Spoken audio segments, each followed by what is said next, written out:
Minute পড়াইছি। হ্যাঁ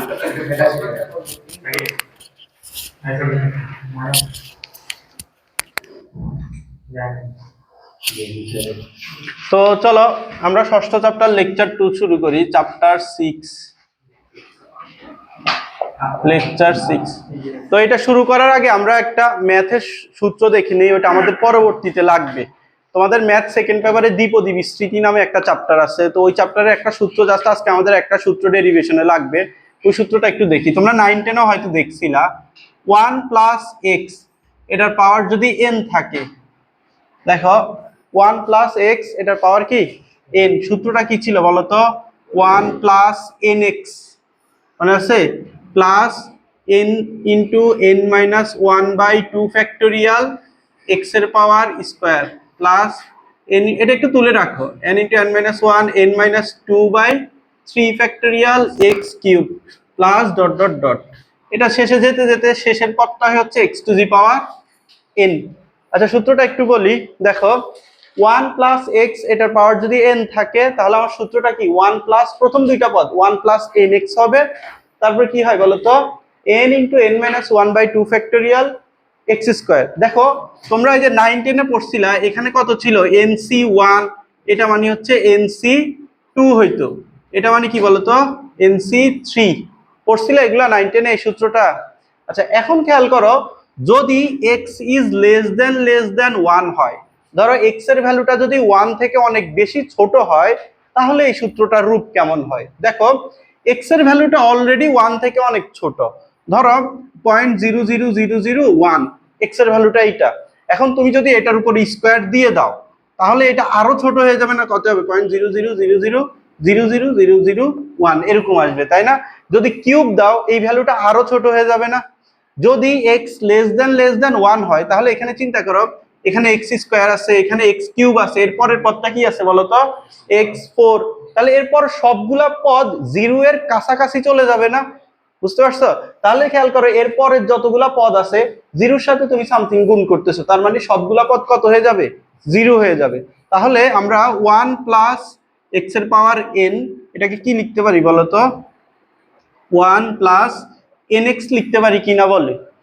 এটা কোন শর্তে লিখতে পারবো? যদি x < 1 হয়, যদি x এর ভ্যালুটা 1 থেকে অনেক বেশি ছোট হয় তখন আমরা এই সূত্রটা লিখতে পারবো। বুঝছো এটা? তো এটা একটু তুলে রাখো, আজকে আমাদের লাগবে। লেকচার 1 হবে 2 হবে এরকম কি? বুঝছো সবাই? তো দেখো আমরা গতদিন একটা সূত্র দেখছিলাম, তুমি কি ভিডিওটা দেখছিলা? গতদিন উপস্থিত ছিলা? আচ্ছা গতদিন আমরা একটা সূত্র দেখছিলাম, জি এর সূত্রটা কি ছিল? gm/r²। মানে অভিকর্ষ ত্বরণটা কিসের উপর ডিপেন্ড করতেছিল বলতো? এটা হচ্ছে কি ছিল বলতো? গ্রহের ভর ছিল। এটা হচ্ছে গ্রহের ভর, আর এই আরটা কি ছিল বলো? গ্রহের ব্যাসার্ধ।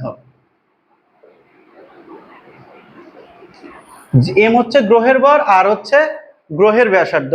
তাহলে জিটা ডিপেন্ড করে গ্রহের ভরের উপর আর ব্যাসার্ধের উপর।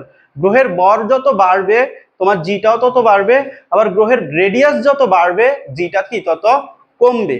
এবার চলো এখানে আমি গতদিন একটা গ্রাফ দেখাইতে ভুলে গেছি, জি ভার্সেস আর, মানে তুমি জি আর আর এর মধ্যে সম্পর্ক দেখবে আর কি।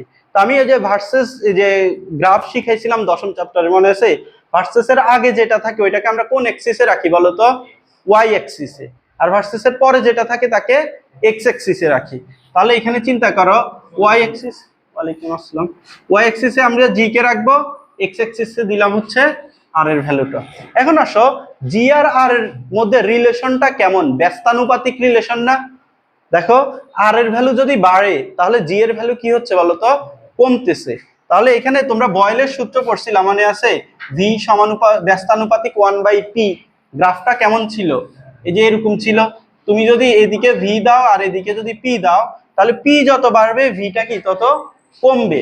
তো এখানেও সেম কাহিনী হচ্ছে। ওয়ালাইকুম আসসালাম। তো এখানেও খেয়াল করো, সামনে এসে বসো। এখানেও দেখো একই কাহিনী হচ্ছে, তোমার আর যত বাড়তেছে জিটা কি তত কমতেছে। কিন্তু এখানে আরো বেশি দেখো, এখানে আরেকটা কাহিনী হচ্ছে, আর যত বাড়ে আর এর বর্গ অনুসারে বর্গ অনুসারে চেঞ্জ হচ্ছে না, তাহলে এই যে গ্রাফ যেটা, এটা ঢাল যা হবে এর ঢালটা কি আরো বেশি হবে। বুঝতেছ? এটার ঢাল যা হবে এটার ঢাল কি হবে আরো বেশি হবে। এই যে এটা জাস্ট একটু লিখে রাখো, জি ভার্সেস আর এর গ্রাফ। তুমি আসো নাই কেন এতদিন? তুমি কি গ্রুপে চেক করো না? তো ক্লাস তো রেগুলার পড়া তো কোনোদিন মিসই দেই না আমি, তো তুমি কেন জানবা না? ভোটের জন্য কেন বন্ধ দিব ভাই? আমি ভোটের মধ্যে অনলাইনে ক্লাস দিছি, ক্লাসগুলো মাস্ট অনলাইনে দেখবা। তো এটা ছিল জিএম বাই, দেখো অভিকর্ষ ত্বরণ তোমরা 9 10 এর সূত্র শিখছিলা, কি ছিল? GM by R square. এটা জাস্ট সূত্রটা লিখে রাখো, এরপর আমি বাকি জিনিস বুঝাচ্ছি। এখন আমি কি বলছিলাম গতদিন, এই অভিকর্ষ ত্বরণের ভ্যালুটা কি কি কারণে চেঞ্জ হয় বলো।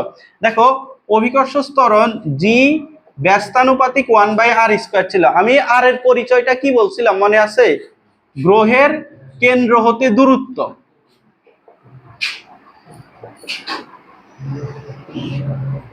দেখো আর এর পরিচয়টা এভাবে মনে রাখবা, আর কি বলতো? গ্রহের কেন্দ্র হতে দূরত্ব। ধরো এটা হচ্ছে পৃথিবী, তাহলে পৃথিবীর কেন্দ্র হতে দূরত্ব, তুমি যদি পৃথিবীর পৃষ্ঠে চলে আসো তাহলে আর দিয়ে অ্যাকচুয়ালি কি বুঝাচ্ছে বলতো? রেডিয়াসটা বুঝাচ্ছে। আর তুমি চাইলে একটু নিচেও থাকতে পারো।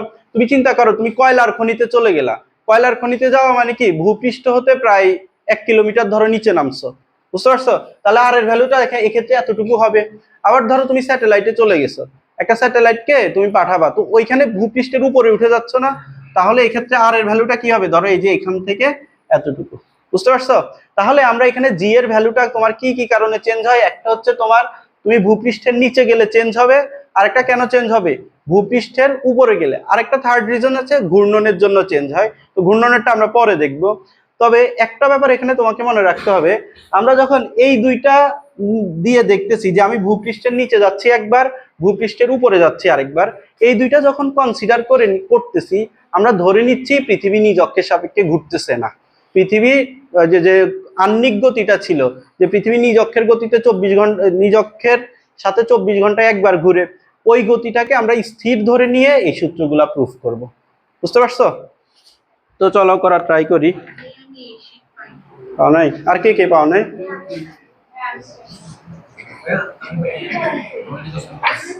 অনলাইনে করছি, কালকে দিছিলাম এগুলা। চেকও করো না ভাই, কি শীট পাইছো না পাইছো? না তো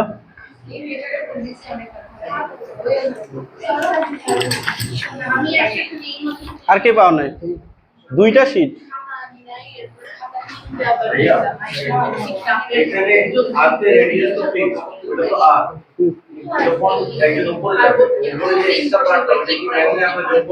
হ্যাঁ যোগ করবো আর কি, আপাতত বললাম আর কি গ্রহের কেন্দ্র হতে দূরত্ব, যখন সূত্র ডেরাইভ করবো তখন ওইটা ধরেই করবে। কথা বলিও না ভাই, রোজার মধ্যে তোমাদের ভয়েসে এত জোর কোত্থেকে আসে? কেউ কথা বলতে চাইলে এখানে এসে একটু পড়াইতে পারো, আমি দেখি ক্লাস।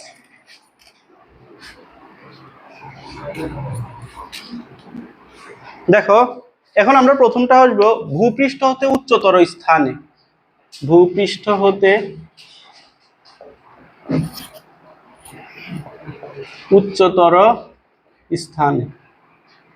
সাকিব দেখিয়ে তো ভিডিওটা চলতেছে। আচ্ছা, তো ধরো এটা হচ্ছে পৃথিবী। পৃথিবীটা কেমন হয় বলতো? ধরো ফুটবলের আকারে আছে এবং নিরেট পৃথিবীটা, তো গোলক আর কি পৃথিবী। তো এখান থেকে ধরো এইটা হচ্ছে পৃথিবীর ব্যাসার্ধ আর ধরলাম। এখন ধরো তুমি এইখানে অভিকর্ষ ত্বরণটা হিসাব করতে যাচ্ছ, তাহলে এইখানে এই যে ডিস্টেন্সটা কি হবে? এইচ হবে। তাহলে এইখান থেকে পৃথিবীর কেন্দ্র থেকে এই ডিস্টেন্সটা কত বলতো? R plus H. তাহলে আমার জি এর সূত্রটা কি ছিল বলতো? GM by R square. তাহলে জি আপ এর সূত্রটা কি হবে? জিএম বাই আর এর জায়গায় কি, এক্ষেত্রে দেখো দূরত্ব শর্তটা কি ছিল? আর এর পরিচয় হচ্ছে কেন্দ্র হতে কতটুকু দূরে আছে, তাহলে কেন্দ্র হতে এক্ষেত্রে দূরত্ব কত? আর প্লাস এইচ হোল স্কয়ার। কারণ কি এটুকুতে সমস্যা আছে? তো এটাকে 1 নম্বর ইকুয়েশন দাও, এটাকে 2 নম্বর ইকুয়েশন দাও। এবার তাহলে তুমি 2/1 করো। 2/1 হতে আমরা পাই কি পাই? দেখো জি আপ বাই জি, তাহলে দেখো GM by R plus H whole square, আর এখানে আছে হচ্ছে জিএম বাই আর স্কোয়ার।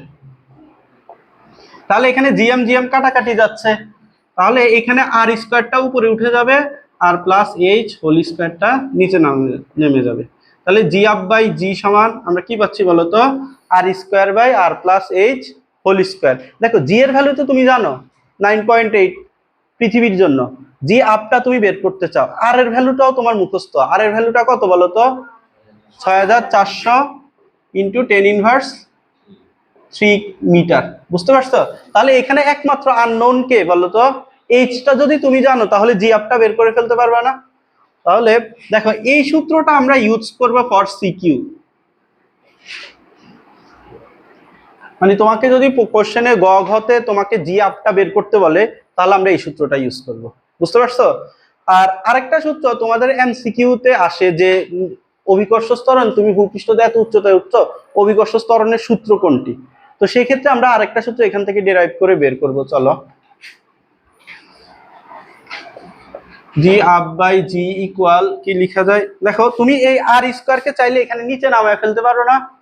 দেখো 1 by R plus H by h whole square, sorry আর লিখা যায় এটা। তাহলে এখানে খেয়াল করো 1 বাই, দেখো 1 plus H by R whole square লিখা যায় এটা, বলো। তাহলে এখানে দেখো 1 plus H by R inverse 2, এটুকু বুঝছো? G up by G. কারো কি প্রবলেম আছে এটা? আচ্ছা গেটটা একটু ই করে দাও তো। এই কারো কি এটা এটুকুতে সমস্যা আছে? দেখো একটু আগে আমরা একটা সূত্র দেখছিলাম, 1 প্লাস এক্স এর পাওয়ার যদি এন হয়, তাহলে এটা সূত্র কি 1 plus x, 1 plus sorry x ছিল না, এন এক্স ছিল। বুঝছো কি এটা কখন হয়? যখন এক্স ইজ লেস দেন 1। সবাই কি বুঝছো এটা? দেখো এটা যারা দেরিতে আসছো তারা যা সূত্রটা দেখে রাখো, আর যারা আগে আসছো তাদেরকে আমি প্রুফটা দেখাইছিলাম। 1 প্লাস এক্স এর power n equal 1 plus n x. এই সূত্র কখন প্রযোজ্য হবে? যখন এক্স ইজ লেস দেন 1, মানে এক্স এর ভ্যালুটা 1 থেকে অনেক ছোট। তো যারা পরে আসছো তারা ওই ভিডিও থেকে একটু দেখে নিও। আচ্ছা এখানে খেয়াল করো, আর কি বলতো, পৃথিবীর রেডিয়াস, আর এইচটা কি, তুমি ভূপৃষ্ঠ হতে কতটুকু উপরে উঠছো। এখন ভূপৃষ্ঠ হতে তোমরা কতটুকু উপরেছো, বেশি উপরে তো উঠে না। ধরো 5 কিলোমিটার, 10 কিলোমিটার, 15, 20, 30, ধরো 100 কিলোমিটারই কেউ উঠলো। তাহলে খেয়াল করো আমি যদি 100 বাই 6400 দেই, তাহলে এটা টেন্ডস টু 0 চলে আসে না? বুঝতেছো? মানে এটা এই ভ্যালুটা 0 না, কিন্তু 0 এর খুব কাছাকাছি। মানে তোমার এই যে এই পুরা ভ্যালুটা এইচ বাই আর, আমরা এটা বলতে পারি না H by R less than 1। সবাই কি এটুকু বুঝছো? এখন খেয়াল করো এটা কি 1 প্লাস এক্স পাওয়ার কত এন, সূত্রটা কি ছিল 1 প্লাস এন এক্স, এন এর ভ্যালু কত -2, এক্স এর ভ্যালু তো এইচ বাই আর। তাহলে এখানে কি পাচ্ছি 1 - 2h বাই আর।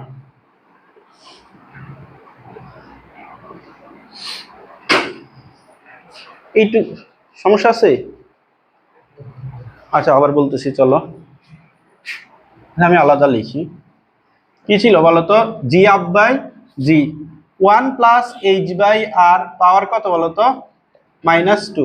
এখন দেখো এইচ বাই আর এর ভ্যালুটা যে 0 এর কাছাকাছি, এটা তো বুঝছো, মানে 1 থেকে অনেক বেশি ছোট, তাই না? তো এইচ বাই আর এর ভ্যালু যদি 1 থেকে বেশি ছোট হয়, তাহলে 1 plus x two the power N এর জন্য আমরা কি সূত্র শিখছি, 1 প্লাস এন এক্স সূত্র শিখছি না? তাহলে দেখো এখানে 1 প্লাস এন এর ভ্যালু কত -2, তাহলে -2 এক্স এর ভ্যালু কত বলতো এইচ বাই আর। বুঝতে পারছো এবার? তাহলে এটা কি আসছে 1 - 2h বাই আর। তাহলে G up by g equal আমরা 1 - 2h বাই আর পাইছি। সবাই কি বুঝছো এটুকু? তুলতেছো না? আচ্ছা এবার চলো আমরা দেখো তাহলে আমরা জি আপ এর জন্য কয়টা সূত্র পাইছি বলো তো? দুইটা সূত্র। একটা হচ্ছে জি আপ বাই জি সমান r square by R plus H whole square, আর একটা জি আপ বাই জি সমান 1 - 2h বাই আর। এবার এখানে একটা জিনিস খেয়াল করো, এই সূত্রটা যখন আমরা ডেরাইভ করছি, আমরা কি কোনো কিছুকে বাদ দিছি? দেখো যা ছিল আমরা সবটুকুই ইউজ করছি কিনা বলো। কিন্তু এই সূত্রটিকে খেয়াল করো, এই সূত্রে এখানে তো আরো অনেকগুলা টার্ম ছিল না? সবগুলো টার্মকে আমরা বাদ দিয়ে দিছি। তার মানে এই সূত্র দিয়ে আমরা যখন ম্যাথ করব তখন আমাদের জি এর যে এক্সাক্ট ভ্যালুটা আমরা ওই এক্সাক্ট ভ্যালুটা পাবো না। তো এই সূত্রটাই জন্য আমরা সিকিউতে ইউজও করব না।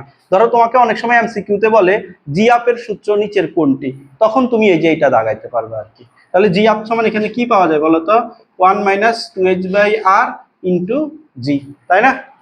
তো তুমি কখন এটা এমসিকিউর জন্য ইউজ করতে পারো, এমসিকিউতেও তুমি এটাই ইউজ করবা, কিন্তু এমসিকিউতে অনেক সময় শুধু সূত্র জানতে চায় না যে জি আপের সূত্র কোনটি, তখন অপশনে যদি এইটা না থাকে তাহলে এটা দাগাবা, আর যদি অপশনে দুইটাই থাকে তাহলে মাস্ট এইটা দাগাবা। বুঝতে পারছো? আর যদি বহু নির্বাচনী আসে, বহু নির্বাচনীতে দুইটাই আসতে পারে। আচ্ছা চলো এই দুইটা সূত্রের জন্য আমরা একটু গ্রাফগুলা দেখার ট্রাই করব। চলো এটা কি বুঝবো? তোমরা কি বুঝতেছো সবাই? আচ্ছা চলো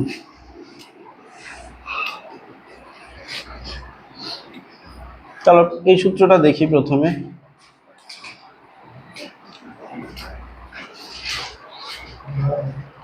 দেখো জি আপ বাই, আচ্ছা জি আপ সমান এখান থেকে কি লেখা যায় বলো তো, r² + r+h² ইন্টু জি, এইটুকু লেখা যায়। এখন দেখো আর তো এখানে তোমার কনস্ট্যান্ট, তাই না? এখানে চেঞ্জ হচ্ছে কার ভ্যালু বলো তো, এইচ এর ভ্যালুটা চেঞ্জ হচ্ছে, তার মানে r+h এই সম্পূর্ণ ভ্যালুটা তোমার চেঞ্জ হবে। দেখো এইচ এর ভ্যালুটা যদি চেঞ্জ হয় তাহলে r+h এর ভ্যালুও চেঞ্জ হবে। আর হচ্ছে কম, ধরো এইচ এর ভ্যালু একবার হচ্ছে 1 কিলোমিটার 2 কিলোমিটার, তাহলে 6400 সাথে 1 2 3 যখন তুমি যোগ করতে করতে যাবা r+h সম্পূর্ণ ভ্যালুটা এখানে চেঞ্জ হচ্ছে। তাহলে এখানে আমরা এইভাবে লিখতে পারি না, জি আপ সমান r² g/, দেখো r+h এটা যেহেতু তোমার ভ্যারিয়েবল তাহলে এটাকে আমরা x দিয়ে প্রকাশ করি। বুঝতেছো? দেখো r+h পুরাটা যেহেতু চেঞ্জ হচ্ছে একে আমরা কি দিয়ে প্রকাশ করছি, x দিয়ে প্রকাশ করছি। এখন তোমরা একটা জিনিস দেখো, x এর পরিচয়টা কি, গ্রহের কেন্দ্র হতে দূরত্ব না?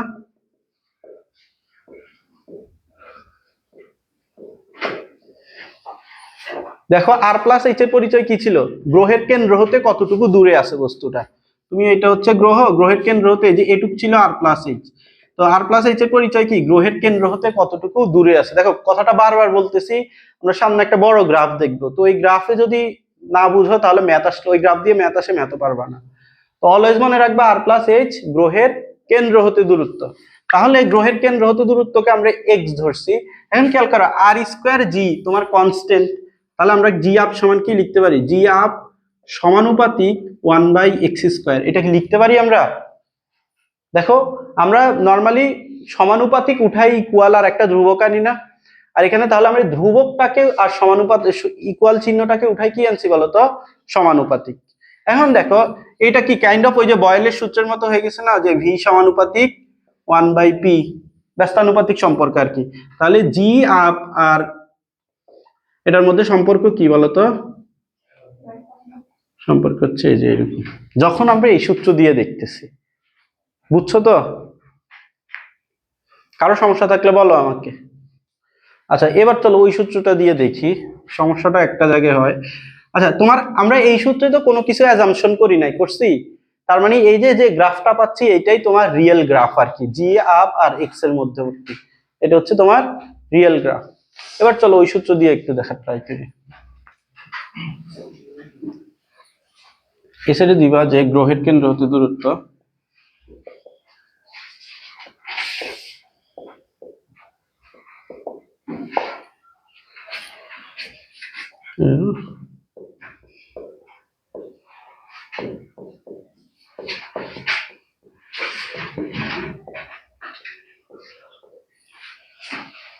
এবার দেখো, দেখো এখানে আমরা জি আপ সমান কি পাচ্ছিলাম, জি আপ সমান জি মাইনাস 2h/2hg/r, এটুকু পাই কিনা বলো? এখন এখানে খেয়াল করো, এখানে জি আপ, জি তো তোমার কনস্ট্যান্ট তাই না, এখানে -2g/r, এখানে h দাও প্লাস জি, এটুকু বুঝছো? দেখো জাস্ট এই যে এটাকে আগে আনছি। আচ্ছা এখানে 2g/r এইটুকু কনস্ট্যান্ট, আর জিটা কি, এটাও কনস্ট্যান্ট। এখন খেয়াল করো এইটাকে যদি আমরা y বলি, খেয়াল করো, এই যে এইটুক হচ্ছে তোমার এখানে চেঞ্জ হচ্ছে কি, এইচটা চেঞ্জ হচ্ছে, তাহলে এইটাকে এক্স বলা যায়। তোমার যেটা চেঞ্জ হয় তাকে আমরা কি বলি, এক্স বলি। এক্স এর সাথে যেটা থাকে এটাকে আমরা ঢাল বলি না, আর এটা কি বলতো, সি। সবাই কি বুঝছো এটা? তাহলে এই ঢাল এটা কি পাইছি, মেইনলি ওয়াই সমান এম এক্স প্লাস সি, এটা একটা সরলরেখার গ্রাফ পাইছি না। এবং সরলরেখার ঢালটা কি, নেগেটিভ। সরলরেখার ঢাল যদি নেগেটিভ হয় গ্রাফটা কিভাবে শুরু হয়, এই যে এভাবে। বুঝতেছো? দেখো সরলরেখার ঢাল যদি নেগেটিভ হয় তোমার গ্রাফটা হচ্ছে এই যে এরকম। তাহলে এইখানে এই সাইডে কি দিবা বলো তো, জি আপ দিবা, আর এই সাইডে দিবা হচ্ছে এইচ। কোনটা? আচ্ছা, এখানে তোমার আমরা কার ক্যালকুলেশন বের করতে যাচ্ছি, জি আপের। তার মানে এটা হচ্ছে তুমি লেফট সাইডে রেখে বাকি সব রাইট সাইডে নিয়ে গেছো, এটা হচ্ছে ওয়াই। এখন তোমার চেঞ্জ হচ্ছে এখানে কে বলো তো, এইচটা চেঞ্জ হচ্ছিল। তাহলে তুমি এখানে এই যে চেঞ্জ হয় তাকে আমরা ভ্যারিয়েবল বলি। ভ্যারিয়েবলটা কি, এখানে এক্স, স্বাধীন রাশি আর কি। আর এখানে এক্স এর সাথে যেটা থাকে এটা ঢাল বলে, তাহলে এটাকে তুমি এম বলতে পারো, আর ধ্রুবক হিসাবে আছে হচ্ছে এখানে সি। তো ঢাল যদি নেগেটিভ হয় গ্রাফটা কেমন হয়, আমি এর আগে বলছিলাম দশম চ্যাপ্টারে, ওয়াই এম প্লাস সি, এটার গ্রাফটা কেমন হয়, এই যে এরকম। তাহলে এটা হচ্ছে, আচ্ছা এখানে যে পয়েন্টে ছেদ করবে এই পয়েন্টটা এইটুক কত বলতো, এই যে এইটুকু জি না, দেখো সিটা কি আসছে, জি। সি কি ছিল, ওয়াই অক্ষের ছেদক অংশ, বুঝতে পারছো? আর এটার ঢাল কত, এম সমান -2g/। আর এই গ্রাফটা তোমাদের এই শীটে নাই আর কি, তো এটা একটু ভালোভাবে তুলে নাও। আর কেউ না বুঝলে মাস্ট আমাকে বলো।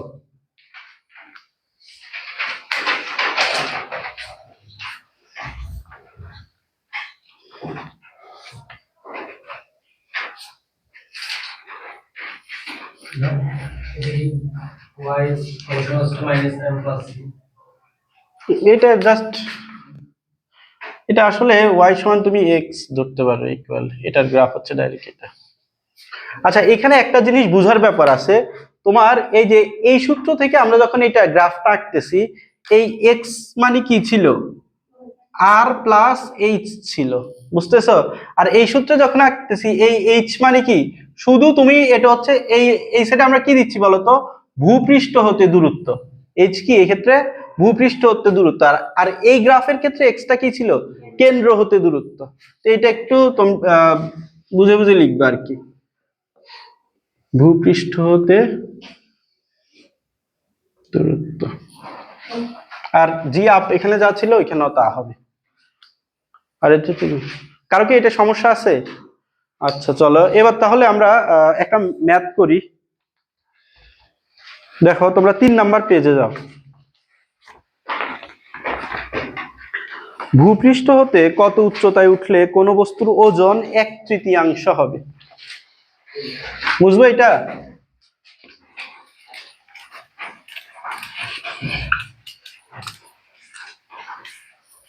দেখো কি বললো, যে ভূপৃষ্ঠ হতে আমি কত উচ্চতায় উঠলে কোন বস্তুর ওজন 1/3 হবে। তুমি চিন্তা করো, ভূপৃষ্ঠ হতে তুমি যত উপরে উঠতেছো জি এর ভ্যালুটা কি তত কমতেছে না? তাহলে কমতে কমতে তোমার ওজন ধরো এখন এখানে আছে হচ্ছে ধরো 60 নিউটন, তুমি কত উচ্চতায় উঠলে তোমার ওজনটা 20 নিউটন হবে সেটা বের করতে বলছে। বুঝতে পারছো? তো চলো করার ট্রাই করি ম্যাথটা। তাহলে এখানে খেয়াল করো, এটা হচ্ছে ধরো ভূপৃষ্ঠ, তো ভূপৃষ্ঠে ওজনটাকে ধরো হচ্ছে, আচ্ছা ভূপৃষ্ঠে ওজনটাকে ধরো হচ্ছে এমজি। ওজন কি হয়, এমজি হয় না? আর তুমি ধরো এইচ উচ্চতায় উঠলে, কতটুকু উচ্চতা, এইচ উচ্চতায় ওজন ভূপৃষ্ঠের 1/3, তার মানে এটা কি 1/3 এমজি, তাই না? বুঝতেছ? ভূপৃষ্ঠে এখানে উঠলে ওজন কত হবে, 1/3 এমজি হবে।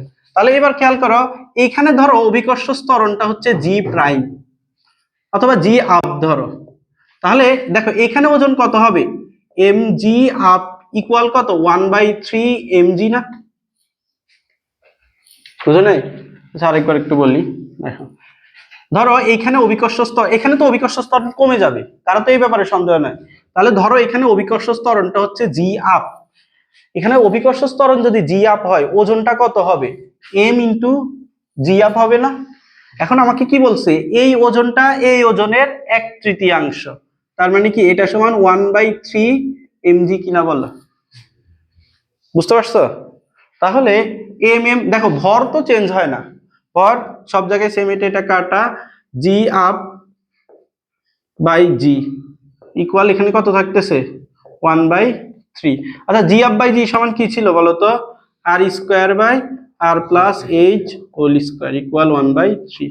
এবার রুট করে দাও, তাহলে আমরা কি পাবো, r by R plus h equal 1/√3। উল্টে দাও তো, আর plus H by r equal √3 পাচ্ছি। তাহলে কি 1 plus H by r equal √3।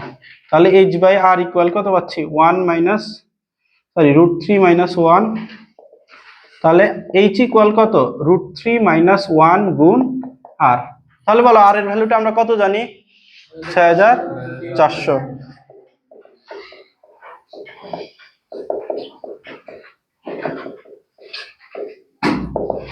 কারো কি এটা সমস্যা আছে? 4.68 কত, 4.68 4.68 ইন্টু 10 ইনভার্স 3, 10 টু দি পাওয়ার 3। হ্যাঁ হ্যাঁ শীটে আছে, তুলো তাও। হ্যাঁ 10 to the power জানি ডাইরেক্ট 10 থেকে 4.6 বলো কি, এটা একটু হিসাব করো তো কত আসে বাকিটা পুরো। 10 to the -3 না, হ্যাঁ 10 টু দি পাওয়ার 3।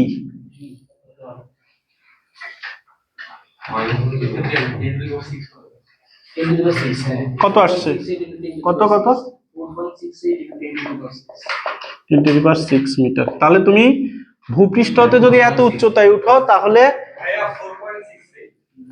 আচ্ছা কারো কি সমস্যা আছে, আলী কি বুঝছো এই ম্যাথ? এবার চলো আমরা জি ডাউনে যাব।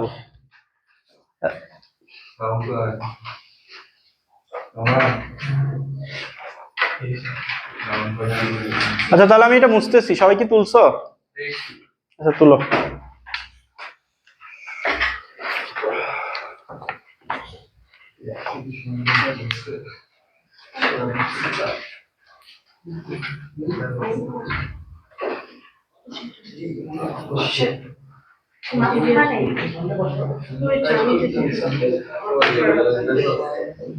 মুছবো এটা?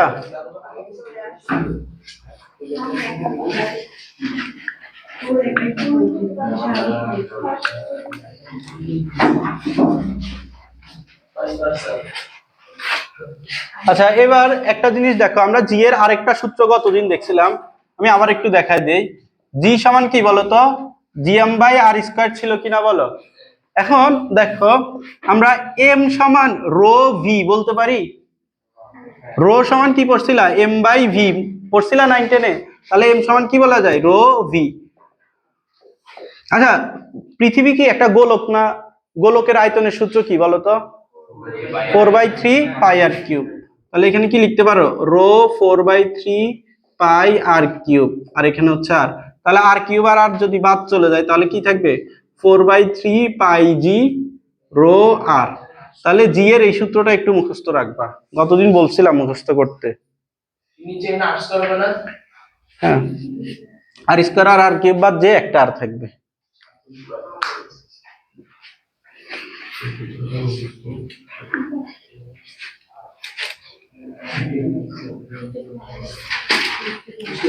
তাহলে বলো আর এর পরিচয়টা কি ছিল, কেন্দ্র হতে দূরত্ব, তাই না?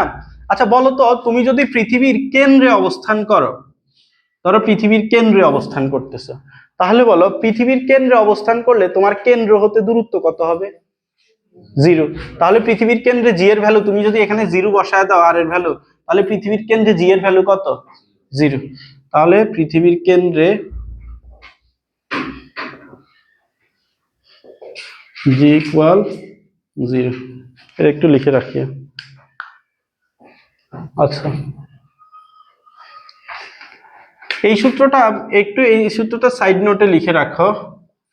এই সূত্রটা কখন প্রযোজ্য, যখন পৃথিবী পৃষ্ঠের মধ্যে অবস্থান করি। আচ্ছা দাঁড়াও, এর এভাবে লিখো না, এভাবে লিখো, পৃথিবীর কেন্দ্র হতে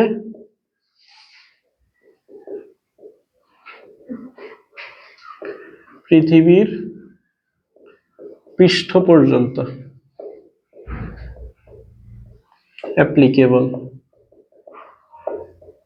দেখো আমি এখানে লিখলাম যে এই সূত্রটা কতটুকু জায়গা জুড়ে অ্যাপ্লিকেবল।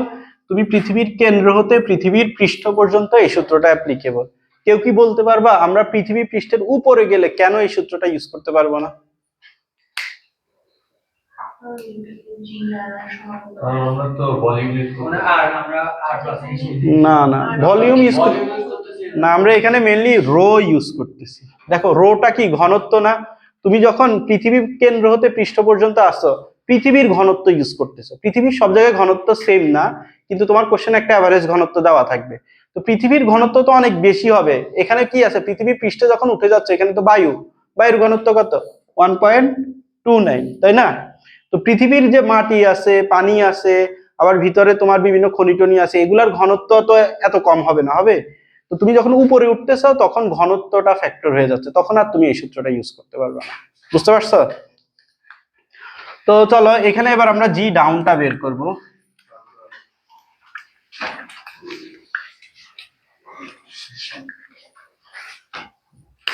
পৃথিবীর নিম্নতর স্থানে, আচ্ছা পৃথিবী না লিখে গ্রহ লিখো, এগুলো তো আলটিমেটলি সবার জন্য প্রযোজ্য। বুঝতে পারছো? গ্রহের নিম্নতর স্থানে জি এর মান নির্ণয়। তো এটাকে আমরা জি ডাউন বলবো। দেখো ধরো এটা হচ্ছে তোমার গ্রহ। এখন চিন্তা করো গ্রহের এখান থেকে পৃষ্ঠ পর্যন্ত দূরত্ব কত? আর, তাই না? এখন ধরো তুমি পৃষ্ঠ থেকে এইচ দূরত্ব নিচে নামছো, কতটুকু নিচে নামছো বলো তো? এইচ দূরত্ব। তাহলে এই ডিস্টেন্সটা কত? এইচ। তাহলে এবার বলো আমরা হিসাবটা কোন কোন জায়গা থেকে করি? কেন্দ্র থেকে হিসাব করি না? তাহলে বলো কেন্দ্র থেকে এই পজিশনটা দূরত্ব কত বলো তো? আর মাইনাস এইচ। তাহলে এটাকে এক্স ধরো, ধরো এক্স সমান আর মাইনাস এইচ। বুঝতেছ? এখন চলো এইখানে জি এর ভ্যালু কত শিখছিলাম বলো তো? জি সমান 4/3 পাই জি রো আর, এটা ছিল এইখানে। আর এইখানে কি হবে বলো তো? জি ডাউন দাও, এখানে জি ডাউন হবে 4/3 পাই জি রো। এখানে কি হবে বলো তো? আর মাইনাস এইচ হবে না? বুঝতে পারছো এটা? বুঝনি? বুঝছি। কিন্তু ভাই আপের ক্ষেত্রে তো প্লাস দিয়ে করা যাবে না। কোনটা? মানে এই সূত্র দিয়ে আপের ক্ষেত্রে যদি আমরা না না, প্লাস দিয়ে করতে পারবেন, কারণ হ্যাঁ ডাউনটা বের করে দাও, কারণ রো তো আপের ক্ষেত্রে চেঞ্জ হয়ে যাচ্ছে পৃথিবীর এটা। আচ্ছা এখানে আর একটা লাইন জাস্ট এক্সট্রা লিখো, লিখে দেন এটা লিখো 4/3 পাই জি রো এক্স লিখা যায়। তো এক্স কে আমরা কি লিখতে পারি? 4/3 পাই জি রো আর মাইনাস এইচ। এক্স এর পরিচয়টা কি ছিল? গ্রহের কেন্দ্র হতে দূরত্ব। গ্রাফ আঁকতে এটা লাগবে। বুঝতে পারছো? এক্স কি এই যে এতটুকু না, তোমার গ্রহের কেন্দ্র হতে দূরত্ব কতটুকু সেটা কি বোঝাচ্ছে? এক্স বুঝাচ্ছে। কারণ কি এটাতে সমস্যা আছে? জি ডাউন। এবার তুমি দেখো জি ডাউন বাই জি যদি দাও, জি ডাউন বাই জি ইকুয়াল দেখো 4/3 পাই জি রো আর, বাদ যাবে না? এখানে ঠিক কি থাকবে? উপরে থাকবে আর মাইনাস এইচ, নিচে থাকবে আর। তাহলে এখানে কি থাকতেছে? G down by g equal 1 minus h by r. এটা হচ্ছে তোমার সূত্র। তো দেখো আমরা জি ডাউনের সূত্রটা আলটিমেটলি কি পাইছি? G down equal 1 minus h by r into জি।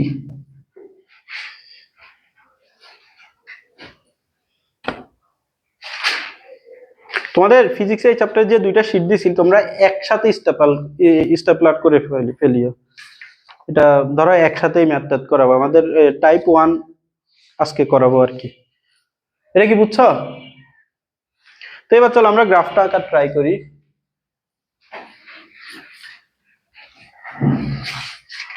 আমরা গ্রাফটা আঁকবো হচ্ছে জি ডাউন ভার্সেস এক্স। কি আঁকবে বলতো? জি ডাউন ভার্সেস এক্স। এক্স এর পরিচয় কি ছিল আলী বলতো? হ্যাঁ গ্রহের কেন্দ্র হতে দূরত্ব। আচ্ছা এখানে জি ডাউনের সূত্রটা আমরা কি দেখছি বলো?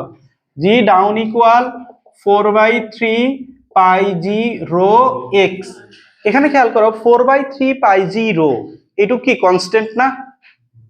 তাহলে আর এটা একটা ইকুয়াল ছিল, তো কনস্ট্যান্ট আর ইকুয়ালকে উঠে আমরা একটা সমানুপাতিক ধ্রুবক আনতে পারি। তাহলে জি ডাউন ইকুয়াল কি লিখা যায়? সমানুপাতিক এক্স লিখা যায় এটা। তো আমরা ওই যে একটা সূত্র গ্রাফ শিখছিলাম, ওয়াই সমানুপাতিক যদি এক্স হয়, এটা কি মূল বিন্দুগামী সরলরেখা না? তাহলে এটা কি হবে? দেখো, মূল বিন্দুগামী সরলরেখা। বুঝছো? এই সাইডে এক্স, এই সাইডে হচ্ছে জি দাও। তো দেখো, তুমি এখানে দেখো, এটা কি 0,0 পয়েন্ট না? এটা একটু বুঝে নাও। তুমি 0,0 মানে কি? এক্স এর ভ্যালু এখানে 0। এক্স এর ভ্যালু 0 মানে কি? তুমি পৃথিবীর কেন্দ্রে আছো, গ্রহের কেন্দ্রে আছো। তো গ্রহের কেন্দ্রে দেখো জি এর ভ্যালু কত আসছে? 0। তাহলে গ্রহের কেন্দ্রে জি এর ভ্যালু 0, গ্রাফ থেকেও তোমার বোঝা যায়। বুঝতে পারছো? আচ্ছা, এখানে খেয়াল করো, জি এর যে ভ্যালুটা আছে, জি এর ভ্যালুটা ম্যাক্সিমাম কোথায় হবে বলো তো? এক্স এর ম্যাক্সিমাম ভ্যালু কি পসিবল বলো তো? এক্স এর ম্যাক্সিমাম ভ্যালু আর পসিবল না। তুমি দেখো, এক্স এর পরিচয় ছিল কি? গ্রহের কেন্দ্র হতে দূরত্ব। তাহলে গ্রহের কেন্দ্র হতে তুমি কতটুকু উচ্চতায় উঠতে পারো? ম্যাক্সিমাম আর পরিমাণ উঠতে পারো, তাই না? তো দেখো, তাহলে এই যে এই পয়েন্টটা কি হবে? মেইনলি আর হবে। বুঝতেছো দীপ? কি বুঝছো এটা? তাহলে এখান থেকে আমরা আরেকটা কনক্লুশন আসতে পারি যে গ্রহের পৃষ্ঠে জি এর মান সর্বোচ্চ।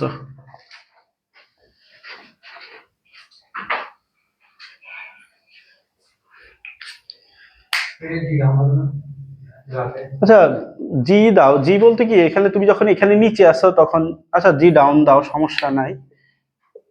এই পয়েন্টটা কি বলতো? জি দিতে পারো না? দেখো, এখানে ভূপৃষ্ঠে আসো, আর এই এক্সিস বরাবর কি ভূপৃষ্ঠে অভিকর্ষ ত্বরণ কত? জি। ভূপৃষ্ঠ থেকে যত নিচে নামবো অভিকর্ষ ত্বরণ বাড়বে না? না, অভিকর্ষ ত্বরণ কমবে। ভূপৃষ্ঠ থেকে যত নিচে নামবো, দেখো, তুমি এখানে ভূপৃষ্ঠ হতে চিন্তা করি না, চিন্তা করো হচ্ছে কেন্দ্র হতে। কেন্দ্র হতে তোমার সূত্রটা তো এটা পাইছো, তাই না? এক্স এর পরিচয় কি? তুমি গ্রহের কেন্দ্র হতে দূরত্ব, তো এক্সটা যত বাড়তেছে জি ডাউনটাও কি তত বাড়তেছে, তাই না? তো বাড়তে বাড়তে দেখো, পৃষ্ঠে যখন আসছো তখন হচ্ছে হচ্ছে ম্যাক্সিমাম, কারণ এক্স এর ম্যাক্সিমাম ভ্যালু কি? আর। বুঝতে পারছো? আবার যখন তুমি পৃথিবীর উপরে যাচ্ছ, জি আপ সমান কি? G M by R plus H whole square না? তাহলে পৃথিবীর উপরে যাইতে থাকলে তোমার এই যে এই ভ্যালুটা বাড়তেছে, তখন আবার জি এর ভ্যালুটা কি হবে? কমতে থাকবে, কারণ এই দুইটা কি ব্যস্তানুপাতিক। বুঝতে পারছো? আমি দুইটা সূত্র একসাথে কম্পেয়ার করি। নরমালি দেখতে গেলে দুইটা বস্তু যদি কাছাকাছি আসে তাহলে তো দূরত্বটা মানে অভিকর্ষ ত্বরণ বাড়ার কথা। কোনটা? তুমি ধরো ওই সূত্র দিয়ে বের করতেছো, এম জি সমান G M M by R square, তাই না? তো এখানে তোমার এই সূত্র এইভাবে তোমার অ্যাপ্লিকেবল হচ্ছে না আর কি, এম এম বাদ যাচ্ছে অভিকর্ষ ত্বরণের জন্য। আচ্ছা, এটা কেন হচ্ছে না? এটা হ্যাঁ বুঝতে পারছি। আচ্ছা, এটা কেন হচ্ছে না আমি তোমাকে নেক্সট দিন বলবো। তো এখানে মেনলি এই ঘনত্ব দিয়ে আমরা যখন সূত্রটা ডেরাইভ করতেছি তখন বোঝা যাচ্ছে আর কি ব্যাপারটা। এই সূত্র দিয়ে কেন হচ্ছে না এটা আমি পরের দিন বলবো নি। আচ্ছা, সবাইকে এটা বুঝছো? এখন চলো আমরা দুইটা সূত্র একসাথে করে একটা গ্রাফ আঁকবো। এই গ্রাফটা হচ্ছে ইম্পর্টেন্ট একটা গ্রাফ। আচ্ছা, তোমরা একটা কোশ্চেন করো তো, যে ভূপৃষ্ঠ হতে কত গভীরতায় নামলে বস্তুর ওজন 1/3 হবে? এর আগেরটা কি ছিল? কত উচ্চতায় উঠলে 1/3 হবে? এটা বের করেছে কত গভীরতায় নামলে 1/3 হবে। হ্যাঁ, জি ডাউনটা এক্ষেত্রে এইচটাই বের করবে আলটিমেটলি।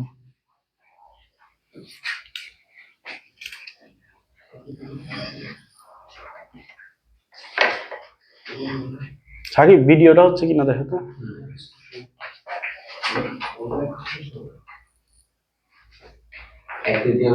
হ্যাঁ, 1/3। কেউ কারোটা দেখিও না।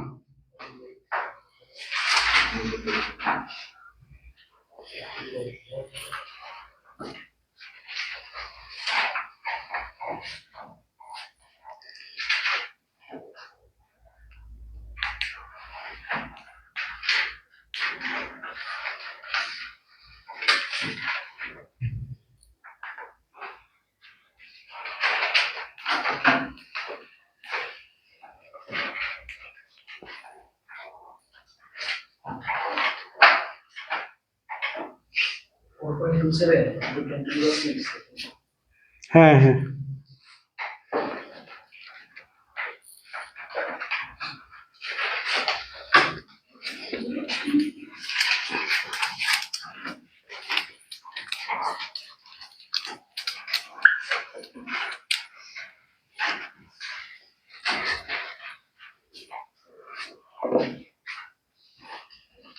মিলছে সবার?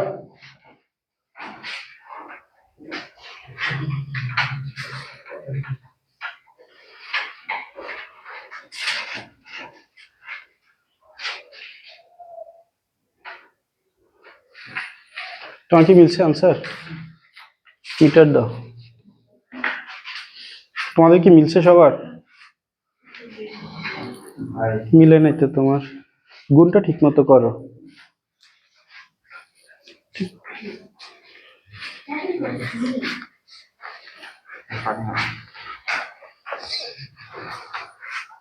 mg ডাউন সমান 1/3 mg, ঠিক আছে? তো mm বাদ যাবে, তাহলে g down by g equal কি 1/3। তো g ডাউন বাই g সমান কি ছিল 1 minus h by r equal 1/3, তাই না? তাহলে h বাই r কত 1 মাইনাস 1/3, তাই না? দেখো এটাই সেটা ছিল, তাহলে h এর ভ্যালু কত 1 মাইনাস 1/3 গুণ r, তাহলে আর ভ্যালু বের করব। তোমার কি মিলছে?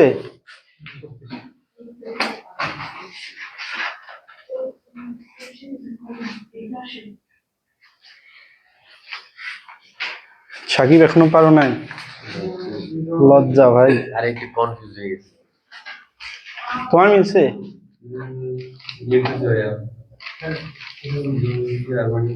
হ্যাঁ ঠিক আছে, এবার আর এর ভ্যালু বসাই দাও। হ্যাঁ ঠিক আছে।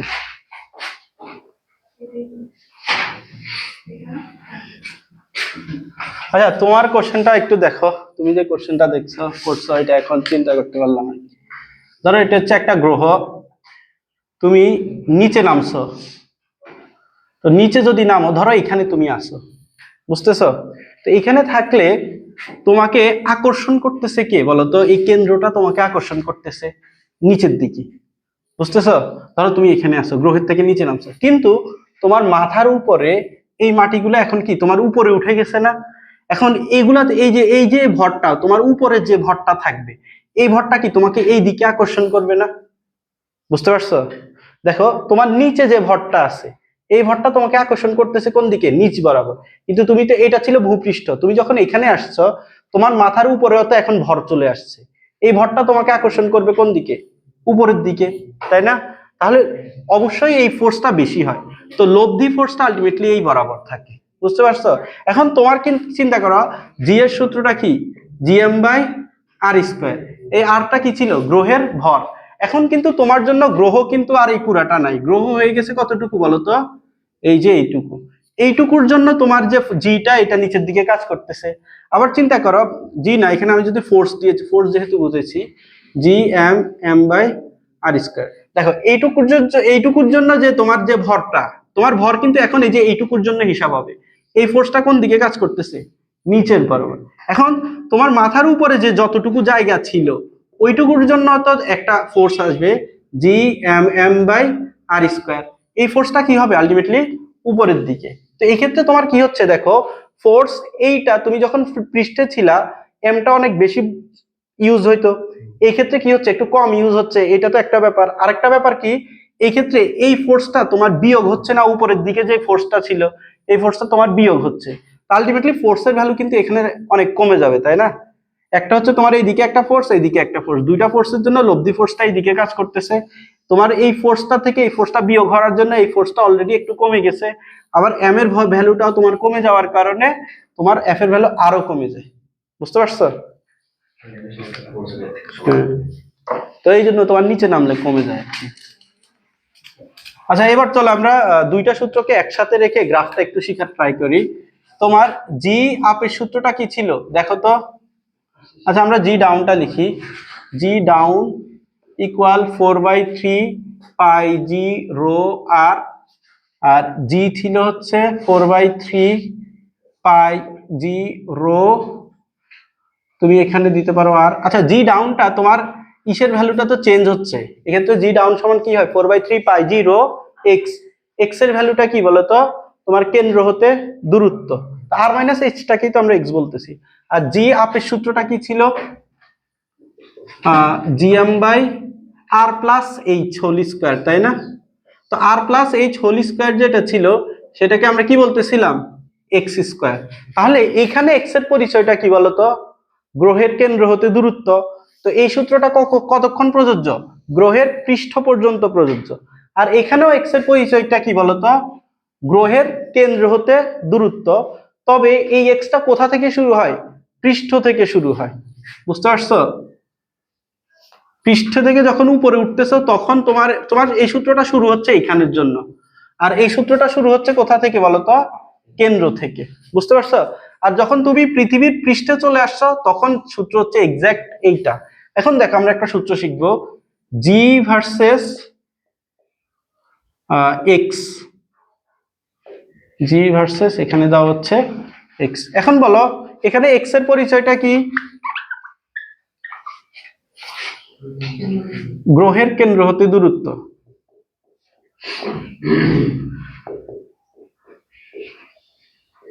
এখন দেখো তুমি যখন পৃথিবীর পৃষ্ঠে দেখো এটা হচ্ছে ধরো পৃথিবীর পৃষ্ঠ আর, তো আর পর্যন্ত কোন সূত্রটা প্রযোজ্য হচ্ছে বলতো, আর এই যে এই সূত্র, এবং এখানে জি ডাউন সমানুপাতিক কি এক্স।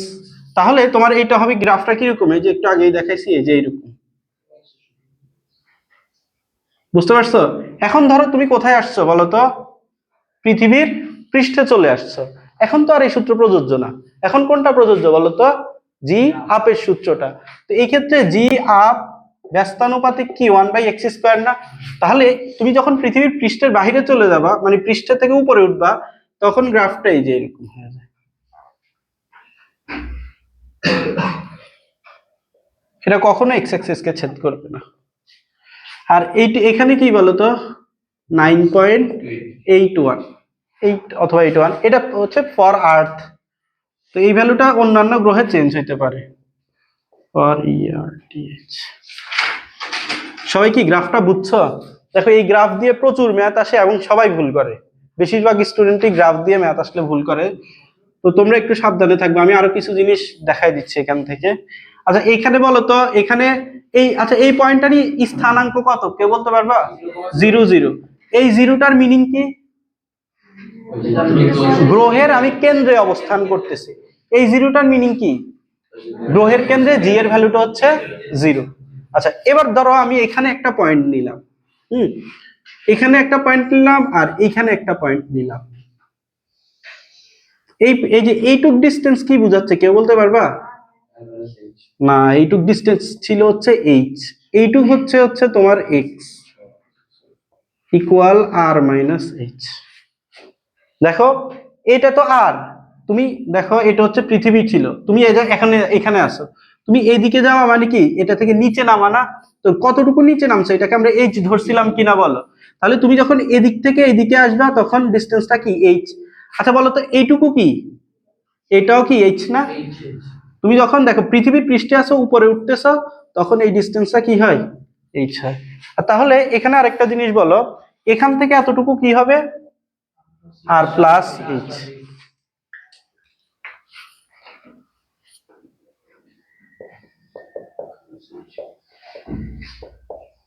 এই যে এটা, তো গ্রাফটা একটু তুলে নাও সুন্দর মতো, আর একটু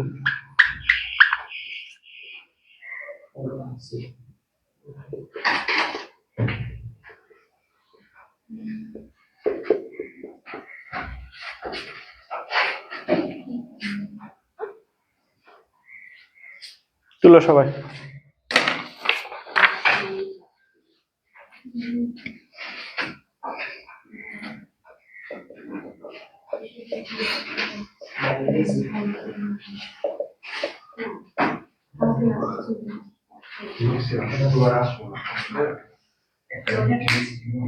কি কি আচ্ছা কেউ কি আমাকে একটা কোশ্চেনের উত্তর দিতে পারবা? ধরো আমি শাফিন কথা বলি না, তুমিও কথা বলা শুরু করে দিছো, তাহলে কিভাবে হবে? আমি ধরো পৃথিবীর পৃষ্ঠ হতে 1000 মিটার নিচে নামছি, আর সাফিউন কি করছে, পৃথিবী পৃষ্ঠ হতে 1000 মিটার উপরে উঠছে। কার ওজন বেশি হবে? দেখো আমি, হ্যাঁ না দেখো সমান হবে না। আমি কি করছি, এখান থেকে 1000 মিটার নিচে নামছি, আর সাফিউন কি করছে, এখান থেকে 1000 মিটার উপরে উঠছে। তো কার ক্ষেত্রে ওজন বেশি হবে? যার জি বেশি তার ওজন বেশি।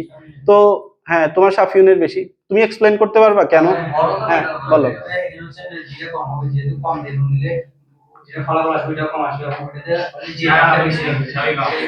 না, এখানে জি এর মানটা বেশি, এখানে জি এর মানটা কম।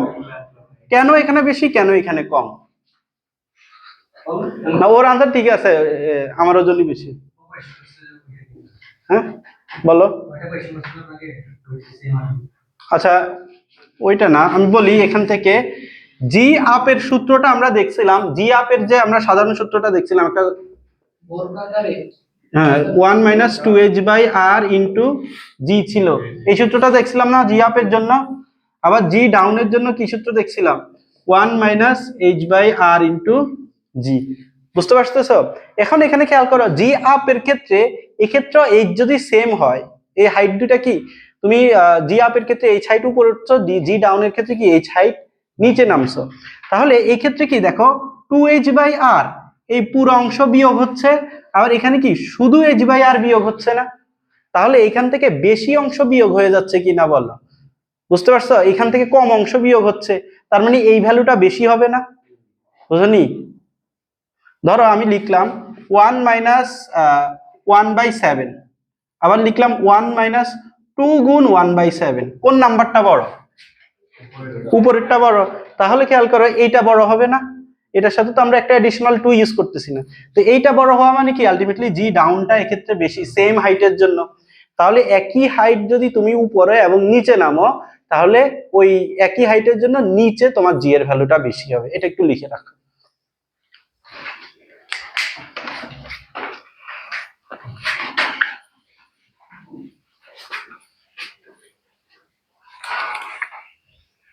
সবাই গ্রাফটা তুলছো না?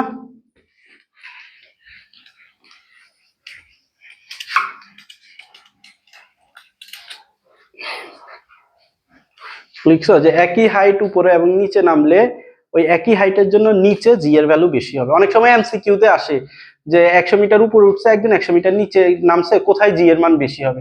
তখন তোমরা কি করো, অনেকে ম্যাথ করতে চলে যাও, ম্যাথ করতে গেলে কিন্তু এমসিকিউ তে প্রায় তোমার ওইটা 3 মিনিট চলে যাবে। তো তুমি যদি আগে থেকে এটা জানা থাকে, তাহলে তুমি দাগায় দিলা যে নিচে বেশি হবে।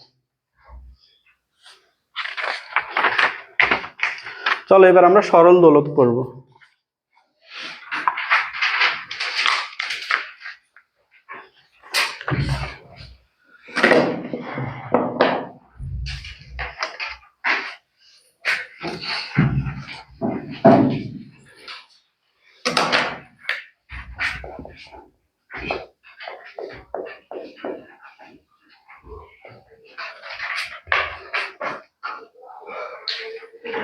দেখো তোমরা কি সরল দোলক কেউ দেখছিলে আগে কখনো? ওই যে দোলক তো দেখছো, ওই যে ঘড়ি থাকে, ঘড়ির নিচে যে এমন এমন করতে থাকে, পেন্ডুলামটা আর কি, ওইটাকে আমরা বলতেছি হচ্ছে দোলক। তবে দোলকটা তোমার সরল দোলক হবে কিছু শর্ত যদি মেনটেন করতে পারে সে, তখন এটাকে বলবো হচ্ছে আমরা সরল দোলক।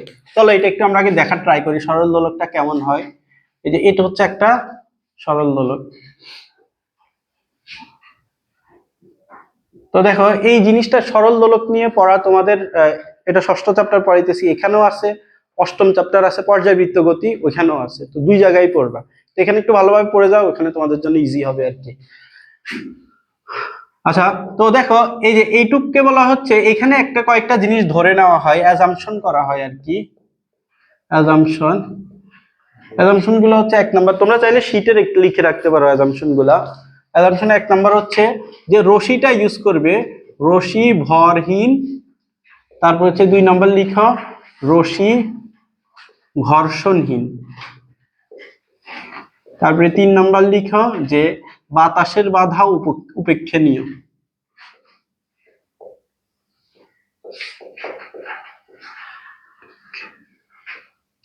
আচ্ছা আমার বানানটা ভুল হইতে পারে, মানে এখানে বাতাসের বাধাটাকে আমরা কাউন্ট করব না আর কি।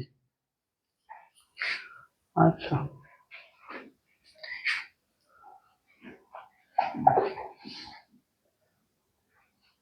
আচ্ছা, সবাই একটু বোর্ডে দেখো, লিখছো এগুলা?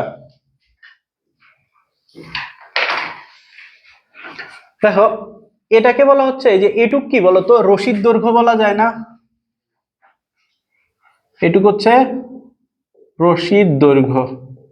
আর খেয়াল করো, এই যে এইটা যে নিচে যে বলের মতো থাকে, তোমরা তো এই যে ঘড়িতে কিরকম থাকে, ঘড়িতে পাত থাকে একটা, ঘড়িতে পাত থাকে না একটা? আর এখানে আমরা পাত ইউজ করব না, এখানে ধরো ফুটবলের ক্রিকেট বলের মতো, তবে অত বড় হবে না, আর একটু ছোট গোলক ইউজ করব, বুঝতেছো? তো এই গোলকটার নাম আছে, গোলকটার নাম হচ্ছে বব। Bob Bob. আচ্ছা, তো এটা যদি গোলক হয়, গোলকের একটা রেডিয়াস আছে, তো রেডিয়াসটা কতটুকু হবে বলো তো? এই যে এইটা আর, তো এই আরটা হচ্ছে কি, এই রশির দৈর্ঘ্যকে এল ধরো, আর আরটা হচ্ছে ববের ব্যাসার্ধ। তো এখানে খেয়াল করো, আমরা একটা দৈর্ঘ্য ইউজ করব, সেটা হচ্ছে বড় হাতের এল। বড় হাতের এল সমান কার্যকর দৈর্ঘ্য। কার্যকর দৈর্ঘ্য, কার্যকর দৈর্ঘ্য সমান রশির দৈর্ঘ্য প্লাস ববের ব্যাসার্ধ।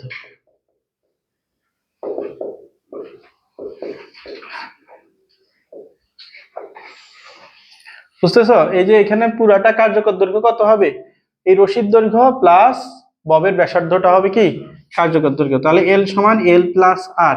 এখন তোমাদের বেশিরভাগ কোশ্চেনে ববের ব্যাসার্ধ দেওয়া থাকে না, তো ববের ব্যাসার্ধ যদি না দেওয়া থাকে, তাহলে রশির দৈর্ঘ্য যা কার্যকর দৈর্ঘ্য কি একই। বুঝতেছো? তাহলে আর দেওয়া না থাকলে এল ইকুয়াল এল। সবাই কি বুঝছো এটা? আর নেওয়া দেওয়া না থাকলে কি হবে? আচ্ছা এবার চলো, এখন আসো যে দোলকটা কি হচ্ছে। ধরো এইটা হচ্ছে একটা রশি, নিচে একটা বব আছে, তাহলে দোলকটা এইভাবে দুলতেছে, তাই না? তো দোলকটা যখন দুলবে, তো এখানে দেখো আমরা একটু চিত্রটা দেখানোর ট্রাই করি। হ্যাঁ, দোলকটা ম্যাক্সিমাম ধরো এই পয়েন্টে যায়, আর এইটা হচ্ছে এদিকে আসে, দেখো। আচ্ছা ধরো দোলকটা গতি শুরু করলে এই পজিশন থেকে, এদিকে তাকাও একটু, সবাই বোর্ডে তাকাও। দোলকটা গতি শুরু করলে এই পজিশন থেকে, তো এই পজিশন থেকে এদিকে যাবে, আবার এইদিকে আসবে, তাই না? আবার এইদিকে যাবে, আবার এইদিকে আসবে। এগুলার জন্য আলাদা সূত্র আছে, অষ্টম চ্যাপ্টারে আমরা সূত্র পড়বো এগুলার জন্য আর কি। তো ওইখানে যে আরো ডিটেলসে দেখবে, আপাতত জাস্ট দেখো এটা যেখান থেকে শুরু করছে, এখান থেকে শুরু করছে, শুরু করে এইদিকে গেছে একবার, এইদিকে গেছে একবার, আবার এখানে এসে কিন্তু সে থেমে যায় না, এদিকে গেছে আবার এইদিকে আসছে। বুঝতেছো? তো যেই পজিশন থেকে শুরু করছে ওই পজিশনেই যদি ফেরত আসে, তাহলে ফেরত আসার যে টাইমটা, ওই টাইমটাকে আমরা কি বলি বলতো? পর্যায়কাল। বুঝতেছো? তাহলে এই যে এইটুক, এইটুক কি হবে বলতো? পর্যায়কালের 4/1 হবে। আবার এইটুক টাইম কি হবে? পর্যায়কালের 4/1। এটা 4/1, এটাও কি হবে? 4/1। টোটাল মিলে হচ্ছে এটা পর্যায়কাল হবে। আর এই যে এই পজিশনটা, এই পজিশনটাকে বলা হচ্ছে বিস্তার অবস্থান। কি বলে বলতো? বিস্তার অবস্থান। আর এই পজিশনটাও তাহলে বিস্তার অবস্থান হবে। আর এই পজিশনটা কি হবে বলতো? কে বলতে পারবা এই পজিশনকে কি বলবো? সাম্যাবস্থান। হ্যাঁ,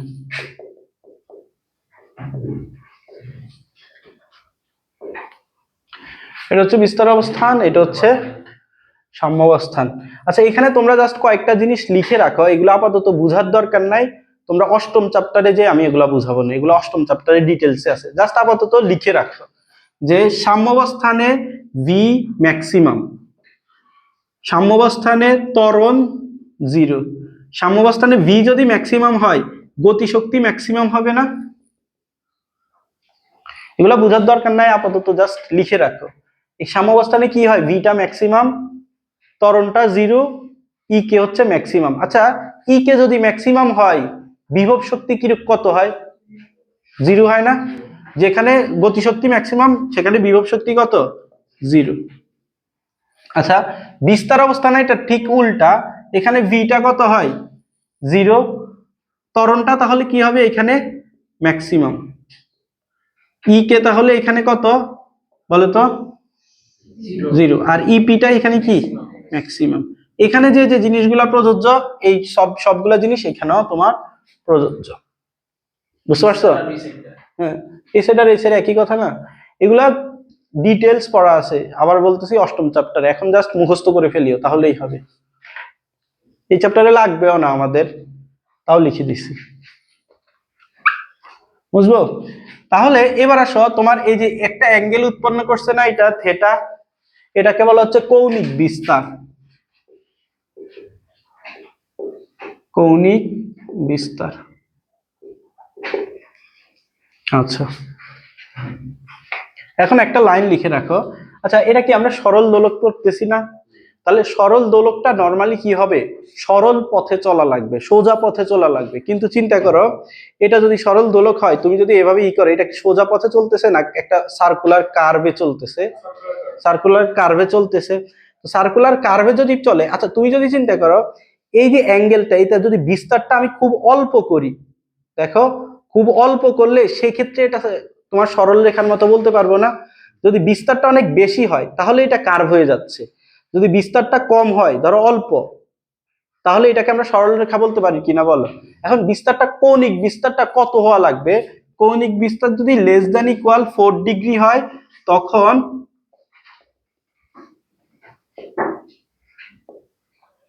এটি সরল দোলকের মতো আচরণ করে।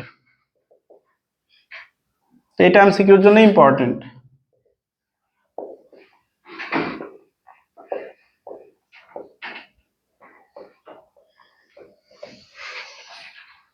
আচ্ছা, এইবার চলো আমরা সরল দোলকের সূত্রগুলো শিখবো, 4টা সূত্র শিখবো।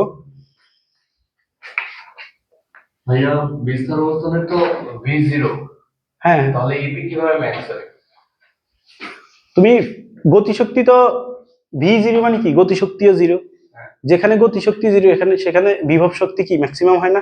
তুমি এখানে চিন্তা করো, এখানে একটা বস্তু আছে, এখানে কি হয় নরমালি গতি 0 থাকে, গতিশক্তি 0 থাকে, কিন্তু এখানে ইপি সমান কি হয় mgh। mgh টা ম্যাক্সিমাম থাকে না থাকে? এই লাইনটা এগুলো তুলছো?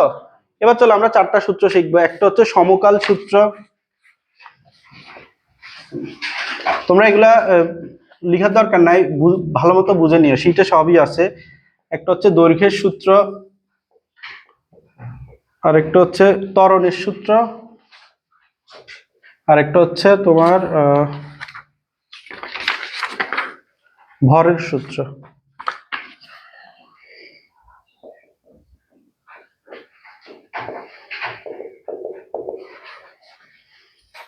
দেখো চলো আমরা একটা একটা করে সূত্র দেখি। দেখো প্রথমে আসি সমকাল সূত্র। আচ্ছা, সমকাল সূত্রটা পড়ানোর আগে আমি আগে দৈর্ঘ্যের সূত্র আর ত্বরণের সূত্রটা একটু পড়াই। চলো দৈর্ঘ্যের সূত্র।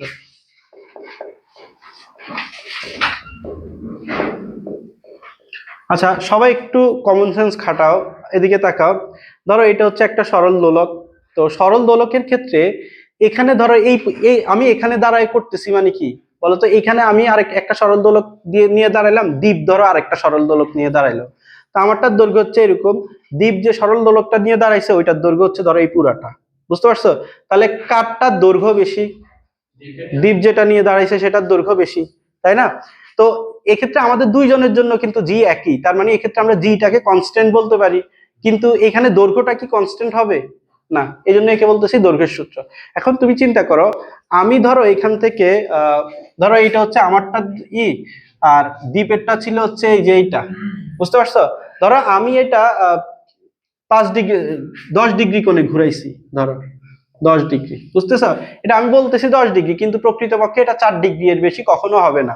তো দেখো আমি 10 ডিগ্রি ঘুরানোর ফলে এখানে আসছে। এখন সরণ যতটুকু ঘটছে, ধরো দ্বীপে যদি 10 ডিগ্রি ঘুরায় তাহলে সরণ কি বেশি ঘটবে না? সরণ কি হচ্ছে এক্ষেত্রে এক্সট্রা বেশি কিনা বলো? এখন দেখা খেয়াল করো, এই সেম পরিমাণ সরণ যদি অতিক্রম করতে চায় আমার ক্ষেত্রে আর দ্বীপের ক্ষেত্রে, কার ক্ষেত্রে সময়টা বেশি লাগবে? দ্বীপের ক্ষেত্রে। তাহলে তুমি চিন্তা করো, যার দৈর্ঘ্য বেশি তার ক্ষেত্রে তোমার এখান থেকে এখানে যাইতে সময়টা বেশি লাগতেছে। এটা কি কাইন্ড অফ পর্যায়কাল না? এখান থেকে এখানে যাবে, আবার এখান থেকে এখানে আসবে। তো খেয়াল করো, যার দৈর্ঘ্য বেশি তার ক্ষেত্রে আলটিমেটলি কি পর্যায়কালটাও বেশি কিনা বলো? বুঝতে পারছো? তাহলে পর্যায়কালকে আমরা টি দিয়ে প্রকাশ করি। তাহলে আমরা এটা বলতে পারি না টি সমানুপাতিক এল হওয়ার কথা ছিল, এটা মেনলি হয় হচ্ছে রুট ওভার এল। বুঝতে পারছো? দেখো এল এর আলটিমেটলি কি সমানুপাতিক। আচ্ছা এবার একটা, এটা কি বুঝছো সবাই? আচ্ছা এবার আসো তোমার এগুলো আসলে তোমার এক্সপেরিমেন্টালি আসে, বুঝছো? তোমার এখানে একটা গ্রাফ আঁকা হয় ধরো টি নিয়ে আর এল, তো এগুলোর মধ্যে রিলেশনটা কেমন ওইটা দেখা হয় আর কি, বুঝছো? হ্যাঁ এটা তো তোমার বোঝা যাচ্ছে যে সমানুপাতিক হবে, রুট আসছে একটা। এরপর আসো ত্বরণের সূত্র।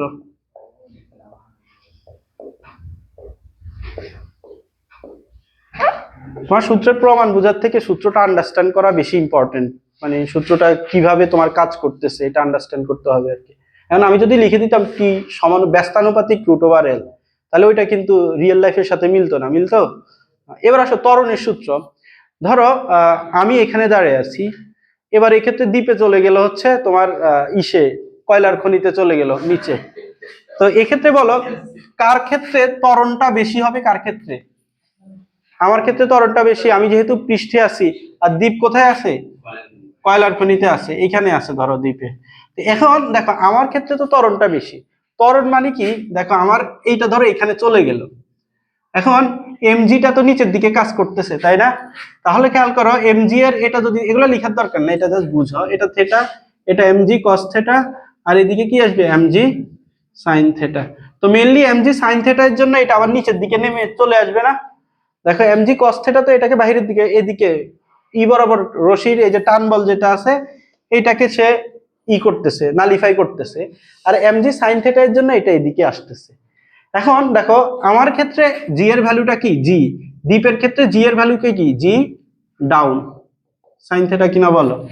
বলো তো কার ক্ষেত্রে ফোর্সটা বেশি, আমার ক্ষেত্রে বেশি না দ্বীপের ক্ষেত্রে বেশি? আমার ক্ষেত্রে বেশি। তার মানে খেয়াল করো আমার ক্ষেত্রে এটা দ্রুত নিচে নামবে না, কারণ আমার ক্ষেত্রে ফোর্সটা বেশি যেহেতু এটা কি দ্রুত নিচে নামতেছে। আচ্ছা দ্রুত নিচে নামা মানে কি টাইমটা কম লাগা না? তাহলে খেয়াল করো যার ক্ষেত্রে জি এর ভ্যালু বেশি তার ক্ষেত্রে টি এর ভ্যালুটা কি কম কিনা বলো? তাহলে এই ক্ষেত্রে তোমার টি ব্যস্তানুপাতিক 1/√জি। বুঝতে পারছো এটা?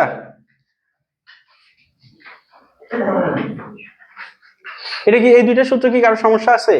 এটা হচ্ছে দৈর্ঘ্যের সূত্র, এটা হচ্ছে ত্বরণের সূত্র। তবে এই ক্ষেত্রে খেয়াল করো আমরা টি সমানুপাতিক এল যখন বলতেছি, জি হচ্ছে এখানে কনস্ট্যান্ট, আবার টি সমানুপাতিক √জি যখন বলতেছি এল হচ্ছে তোমার কনস্ট্যান্ট।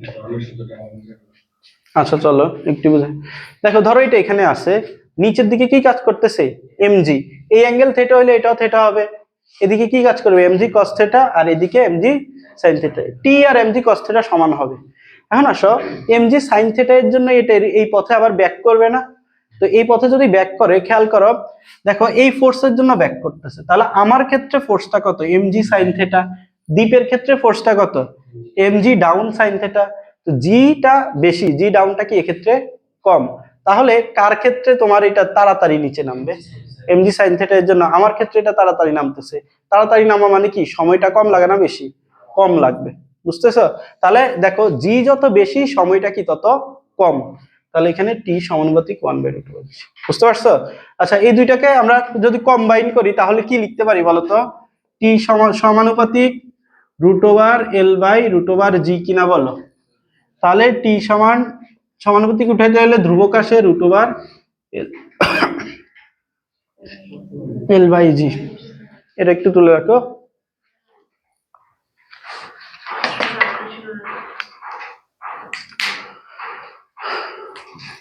কয়টা বাজে কেউ কি দেখবা?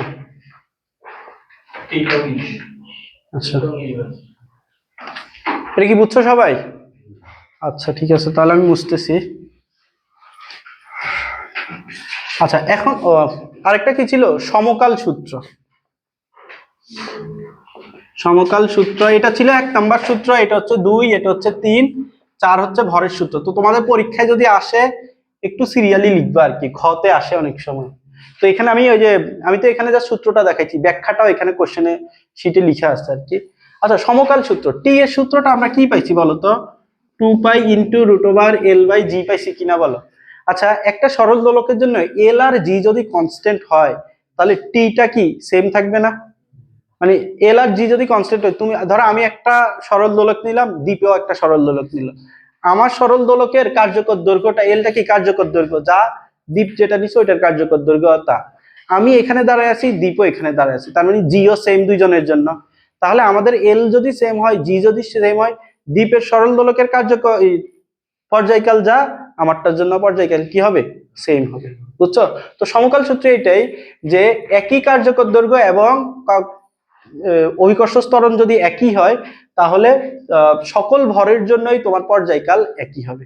নর্মালি দেখো আমাদের রিয়েল লাইফে কি হয়, বাতাস আছে, এখন ধরো আমি যদি এখানে এটা নিলাম আর দ্বীপ হচ্ছে এটা, তো নর্মালি দেখো আমারটার আমার এটার ভর যদি চিন্তা করো 5 কেজি হলো, আর দ্বীপের যেটা নিচে ওইটার ভর যদি ধরো 2 কেজি হইলো। দেখো এখানে কি হয় যে বাতাসের জন্য, বাতাসের বাধার জন্য দ্বীপেরটা একটু পরে আসবে, আমারটা কি আগে আসবে না? কিন্তু আমি যদি এটা বায়ু শূন্য স্থানে করতে পারি, তাহলে এই যে দেখো এখানে আমি লিখে দিছি বাতাসের বাধা উপেক্ষণীয়।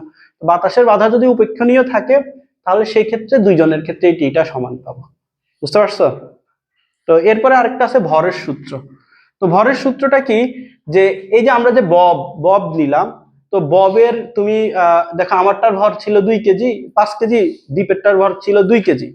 তো দেখো দুইজনের ক্ষেত্রেই পর্যায়কাল একই আসছে না? তাহলে পর্যায়কালটা কি ববের ভর, আয়তন, ঘনত্ব এগুলোর উপর ডিপেন্ড করতেছে? দেখো ভরের উপর ডিপেন্ড করে না মানে কি, আয়তনের উপরও করে না, ঘনত্বের উপরও করে না। তাহলে পর্যায়কাল ববের ভর, আয়তন, ঘনত্ব এগুলোর উপর ডিপেন্ড করে না। বুঝতে পারছো? এটাই হচ্ছে ভরের সূত্র। কারো কি প্রবলেম আছে এটাই?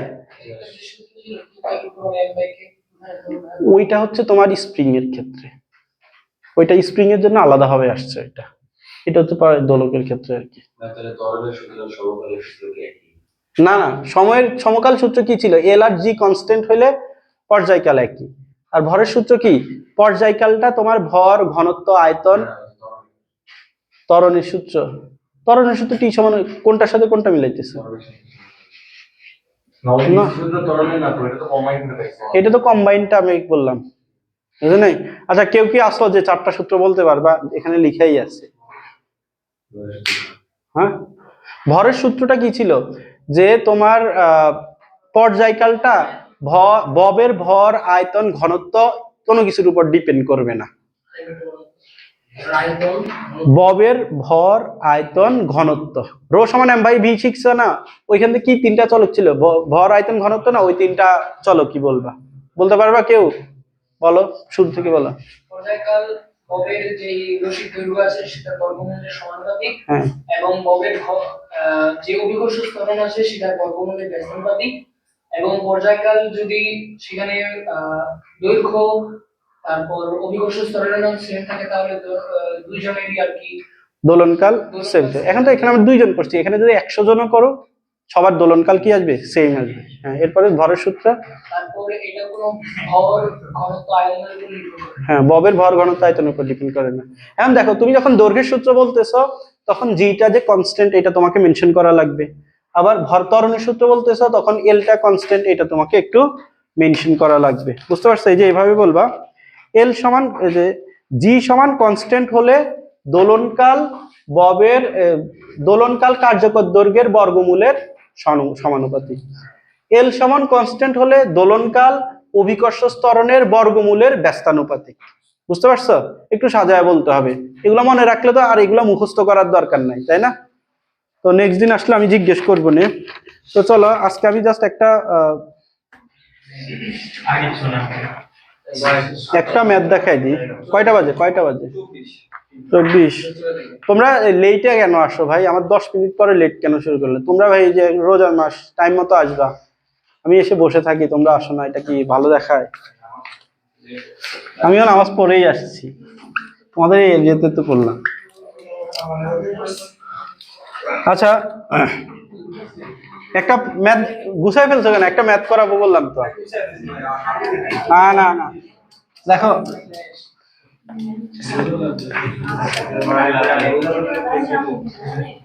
তুমি যে আজকে আন্টিদিকে হেল্প করবা, ওইটার ভিডিও যদি আমাদেরকে দেখাইতে পারো, নেক্সট দিন 5 মিনিট কম পড়াবো।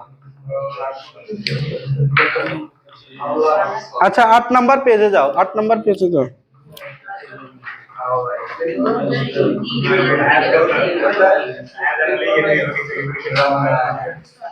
দেখো এখানে পৃথিবী দেওয়া আছে আর কি।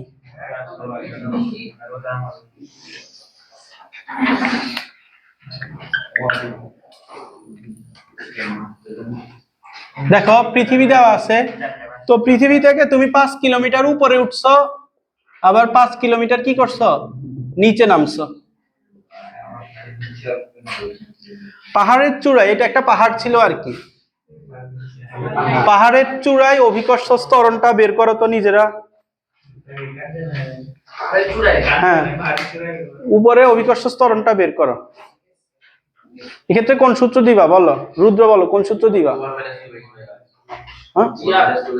ওই সূত্র তো বললাম সিকিউতে ইউজই করতে না, r square by R plus H whole square. পাহাড়ের চূড়ায় দেখে দেখে করিও না ভাই, আনসার এখানে আছে।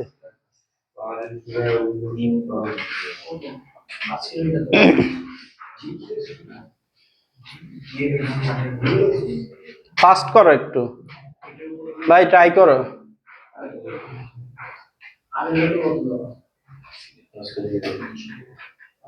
GM by R plus H square করতে হয়। হ্যাঁ করতে পারো, তবে এক্ষেত্রে তোমার ওই যে ভ্যালু অনেক বেশি বসাইতে হচ্ছে। তুমি যদি direct g up by g use করো তাহলে বেটার আর কি, r square by R plus H square. তোমাদের নেক্সট মঙ্গলবারে এই চ্যাপ্টার, এই চতুর্থ চ্যাপ্টারের উপর এক্সাম। শনিবারের পড়াটা মঙ্গলবারে নিছি, শনিবার তো ইমতেজার ভাইয়ের পড়া আছে দুইটায়। ইমতেজার ভাইয়ের পড়া আছে না শনিবার দুইটায়,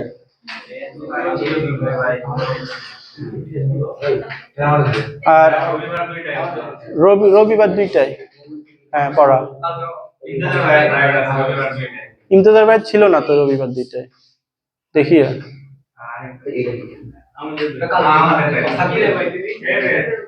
একটু এক্সচেঞ্জ করে নিয়ে ট্রাই করি। হ্যাঁ কালকে রবিবার, হ্যাঁ কালকে অফ।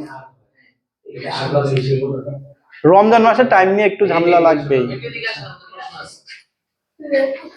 একটু হাতটা সরাতে, হাতটা একটু সরাতে। এই যে এখান থেকে, এটা কি কেন্দ্র থেকে এটা 5 কিলোমিটার? না ভাই, এটা হচ্ছে 5 কিলোমিটার নিচে নামছে, কেন্দ্র আরো এদিকে, কেন্দ্র তো 6400। হ্যাঁ, আর এটা তো পৃথিবীর উপরে আছে। হ্যাঁ হ্যাঁ 5 কিলোমিটার, এই যে এটা হচ্ছে পৃষ্ঠ, পৃষ্ঠ থেকে 5 কিলোমিটার উপরে উঠছে। করতেছো না, গুছায় রেখে দিছে কেন? হ্যাঁ হইছে দেখেন তো, এরপর পুরো বসাই দিব না আপনার। জিটা এখানে গুণ দাও 9.8। এরপর তো এনসি করছো কি? 9.65 একদম এই সূত্র দিয়ে। হ্যাঁ, সূত্র দিয়ে 9.65 আর এখানে কত আসছে? 9.74 দেখি দেখি দেখি, GM by R plus H whole square. 673 ছিল ওখানে, 673। ও 673। হ্যাঁ, ওয়েট, এই সূত্র দিয়ে করলে একটু এই জন্যই ভুল আছে, কারণ ওই যে জি যেটা ছিল, জি এর ভ্যালুটা কিন্তু আমরা অনেকগুলাই ইগনোর করি আর কি।